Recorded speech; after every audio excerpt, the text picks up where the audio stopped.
আজি অফ দিন হিচাপে মই ঘৰতে আছোঁ, ক'তো যোৱা নাই। বিশেষকৈ অফত মই ক'ৰবালৈ যাওঁ, কিন্তু আজি যোৱা হোৱা নাই। বিশেষকৈ আজিও নাই যোৱা বুলিনো কেনেকৈ কওঁ, ঘৰৰ কাষতে য'ত থাকোঁ তাৰ কাষতেই নৈখন যিহেতু মোৰ কাষেৰে বৈ গৈছে, বিশেষকৈ উত্তৰ গুৱাহাটী।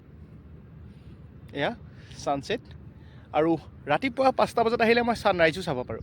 এইফালে সূৰ্য উদয় হয় আৰু এইফালে মাৰ যায়, আৰু যেতিয়াই মন যায়। বিশেষকৈ ছানৰাইজটো সদায় চাওঁ, উঠোঁ, প্ৰায় দেখোঁ, যাওঁ আহোঁ। ছানছেটটো চাবলৈ অফিচত থাকোঁতে সন্ধিয়া হয়, যিহেতু চোৱা নহয়। কেতিয়াবা আগতে গৰম দিনকেইটাত ঠাণ্ডা জাহাজেৰে আহিলে প্ৰায় ছানছেট পাওঁ জাহাজৰ পৰাই। মই ফটো লওঁ, ফটো যিসকলে দেখে। আৰু যেতিয়া ঠাণ্ডা দিন আহিলে 5 বজাতে যিহেতু বেলি মাৰ যায়, গতিকে দেখা নাপাওঁ। এতিয়াতো 4:30 বজাতে বেলি মাৰ গ'লেই, গতিকে এয়া ছানছেট। গতিকে এটা বৰ ধুনীয়া অপূৰ্ব ঠাইত আছোঁ। এতিয়া দেখিছে নদীখন শুকাই গৈছে, আৰু এতিয়া চৌদিশে কেৱল মৰুভূমি সদৃশ পৰিৱেশ। নদীখন নাই বুলিবই পাৰি। অলপ যেন আৰু বালি পৰিলে আমি উমানন্দলৈ খোজকাঢ়ি যাব পাৰিম, তেনে এক পৰিৱেশ। এয়া উমানন্দ। গতিকে উমানন্দলৈ আমি যেন খোজকাঢ়ি যাব পাৰিম, তেনে এটা পৰিৱেশ। দেখিছে দূৰলৈ মই যিমান দূৰ আছোঁ, কেৱল বালি বালি বালি, মানে মৰুভূমি সদৃশ পৰিৱেশ। এতিয়া এই পৰিৱেশটো ভালনে বেয়া? নদীখন প্ৰতি বছৰে শুকাই থকাটো দেখিছোঁ। নদীখনৰ ন সৌন্দৰ্য আমি উপভোগ কৰিছোঁ। নতুন ৰূপত নদীখনে ন ৰূপ লয়। প্ৰতি বছৰে ক'ৰবাত বালি পৰে, ক'ৰবাত নপৰে। মুঠতে নদীখনৰ এই যে ৰূপবিলাক সলনি হৈ থাকে, নদীখন পূৰ্বতকৈ যে বাম হৈছে, সেই কথাবিলাক হয়তো আমি বহু মানুহে উপলব্ধি নকৰোঁ। এতিয়া দেখিছে নহয়, এখন ব্ৰহ্মপুত্ৰ নদী। ইয়াত 2 মাহৰ আগলৈকে এইখনৰ ওপৰেৰে, হয়তো মই য'ত আছোঁ তাৰ ওপৰেৰে জাহাজ চলিছিল, ফেৰী চলিছিল, কিন্তু আজি ইয়াতে মানুহ খোজকাঢ়ি আছোঁ। ইয়াত আৰু অলপ আগলৈ গ'লে দেখিব, যোৱাবাৰ যিমানখিনিলৈকে বালিখিনি পৰিছিল, এইবাৰ তাতকৈ অলপ আগলৈকে পৰিছে। অথচ নদীখন পূৰ্বতকৈ বাম হৈছে। এইটো আমাৰ বাবে, বিশেষকৈ মানৱ জাতিৰ বাবে, অসমীয়া জাতিৰ আয়ুস ৰেখা এই নদীখনৰ এই অৱস্থাটোৱে আমালৈ কিন্তু অশনি সংকেত কঢ়িয়াই আনিছে। এই কথাবিলাক মানুহে হয়তো ভবা নাই। এতিয়া হয়তো অসমৰ বিভিন্ন অঞ্চলত পানীৰ যি সমস্যা, বা নদীকেন্দ্ৰিক যি সমস্যা, এই কথাবিলাক মানুহে হয়তো উপলব্ধি কৰা নাই, কিন্তু লাহে লাহে কৰিব। কিন্তু এই যে দেখিছে, মই য'ত খোজকাঢ়ি আছোঁ, এটা ঘাট আছিল, বিশেষকৈ মধ্যম খণ্ড ফেৰী সেৱা ঘাট।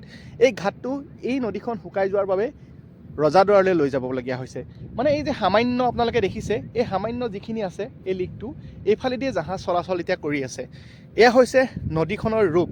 গতিকে মই আপোনালোকক কৈছোঁ যদিও, এয়া ছানছেট আৰু এইফালে ছানৰাইজ। গতিকে সৌন্দৰ্য পৰিৱেশ উপভোগ কৰি আছোঁ, তাৰ মাজতো যে নদীখনৰ কিমান বেদনা, নদীখনৰ এই ৰূপ কিহৰ বাবে হৈছে, নদীখনক কোনে আমি কিমান অনিষ্ট কৰিছোঁ, বা নদীখনৰ এই ৰূপ কিয় এই পৰ্যায়লৈ আহিছে, এইবিলাক হয়তো আমি উপলব্ধি কৰা নাই। অতি সোনকালে এই বিষয়বোৰত যদি আমি অলপ মনোযোগ নিদিওঁ, তেতিয়া হয়তো অনাগত দিনত হয়তো ব্ৰহ্মপুত্ৰ এনেদৰে শুকাই যাব, আৰু এখন মৰুভূমি সদৃশ পৰিৱেশ সৃষ্টি হ'ব। আৰু এই মৰুভূমিয়ে কিন্তু মানৱ জাতিক কিমান এক ভয়ংকৰ দিশলৈ লৈ যাব, মানুহৰ কি অৱস্থা হ'ব, এই কথাটো হয়তো এতিয়াও বহুতে কল্পনা কৰিব পৰা নাই। অনাগত দিনত ইয়াৰ ফল আমি ভুগিব লাগিব।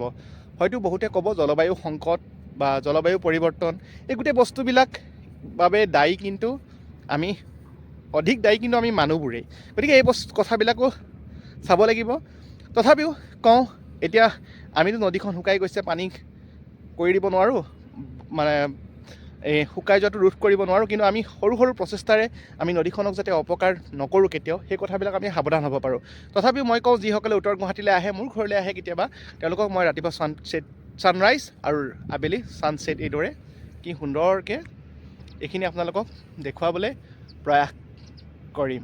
এয়া দেখিছে নহয়, আৰু ইয়াত চৰাই চিৰিকটি মাত, দূৰ দূৰণি কোনো শব্দ নাই, কেৱল জাহাজৰ শব্দ থাকে, আৰু নাওকেইখনৰ শব্দ, অলপ গুৱাহাটীৰ শব্দবিলাক আহে। উত্তৰ গুৱাহাটীতো ইমান হুলস্থুল নাই। গতিকে তেনে এক পৰিৱেশত আপোনালোকেও যদি সময় অতিবাহিত কৰিব বিচাৰে, তেনেহ'লে মোৰ ঘৰলৈ আহিব।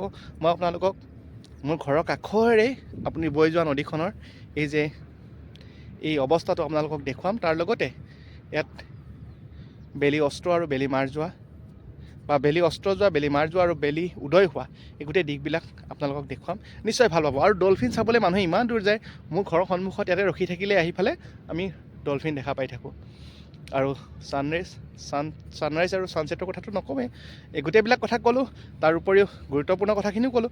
ভাবোঁ আপোনালোকে চাই ভাল পালে। ধন্যবাদ।